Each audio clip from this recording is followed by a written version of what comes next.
Bonjour monsieur. Bonjour monsieur. Présentez-vous. Je suis Diakité Mohamed, coordinateur national chargé de l'implantation du bureau du parti PADES dans la région spécifique de Conakry. Que répondez-vous du bureau politique national du RPG par la voix de Bantamasso, appelant votre président Dr Ousmane Kaba à arrêter de faire des meetings dans la salle Malick Condé? Je crois que Bantamasso, il a souvent des raisonnements caducs et qui ne réfléchit pas assez loin. Et dans sa tête, le président M. Malick Condé est le jeune frère du président Alpha Condé. Mais pour moi, pour nous ici au PADES, Malick Condé va au-delà de tout ça. Malick Condé, c'est quelqu'un qui s'est battu pour la démocratie. Malick Condé, c'est quelqu'un qui s'est battu pour l'alternance. Malick Condé, à l'époque, quand on était au collège, lycée, c'est Malick Condé qui nous donnait les cours sur la politique, sur la démocratie, sur l'alternance.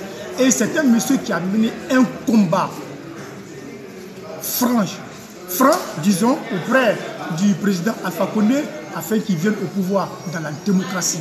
Il a prôné l'alternance. Donc aujourd'hui, cette salle emblématique Malick Condé, c'est une façon pour nous de faire vivre M.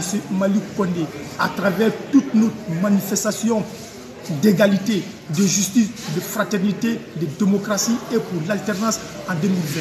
Parce qu'il faut reconnaître, monsieur, si Malick Condé était vivant, il ne participerait jamais, et ni de près ni de loin, à cette forfaiture, à cette machine de putsch constitutionnel pour maintenir Alpha Condé au pouvoir.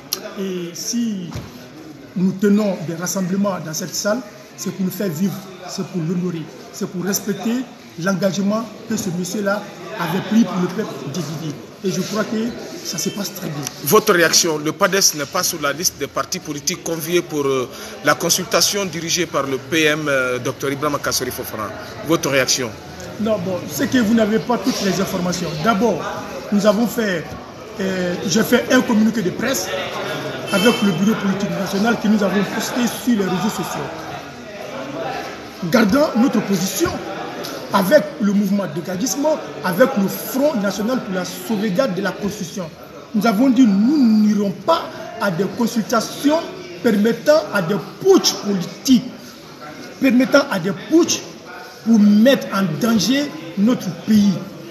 Et donc je crois que l'information est partie jusqu'à dans les oreilles. Donc si ils ont pris à partir de cela la décision de ne pas nous convier, c'est tout un plaisir pour nous. Parce que de toutes les façons, on ne va pas y participer. On ne le fera pas. On ne va pas nous dire que oui, les responsables de PADES, vous avez assisté de près ou de loin et à la destruction de la démocratie dans notre pays. Nous, on n'est pas dans ça. On ne veut pas l'accepter. De près, non, ni de près, ni de loin, on ne l'accepterait pas. Et c'est clair. Notre position est claire. Dr Ousmane Kaba, notre président, l'a rappelé. Et je le réitère. Je rappelle la même chose. La coordinatrice a rappelé. Tous les membres du bureau national a réitéré la même chose. Donc ça ne nous fait ni chaud ni froid. Le président de la République, le professeur Alpha Condé, à l'offensive internationale, il se trouve aux États-Unis. Il rencontre des personnalités, également des institutions. Votre regard sur le voyage du président de la République? Bon, mais vous savez, je l'ai dit tout de suite à l'Assemblée. Et ça m'a fait révolter, ça m'a fait pitié, la Guinée m'a fait pitié. Parce que quand on voit l'accueil qui a été réservé en la personne d'un président de la République dans un pays aussi démocratique comme les États-Unis, je crois que c'est écœurant. Parce que le président de la République n'a pas été accueilli. Et il y a eu vis-à-vis de sa personne un mépris qui a atteint un niveau intolérable. Moi, à sa place, je me serais retourné directement depuis l'aéroport. Et très malheureusement, ceci est dû à quoi? À la machine de destruction et de démolition qu'ils sont en train de mettre dans notre pays. Et je crois que les États-Unis n'accepteront pas ça. C'est comme aussi la France. Et c'est comme les autres pays du monde. Et voilà les raisons. Et ça a été une démarche quand même vraiment ratée.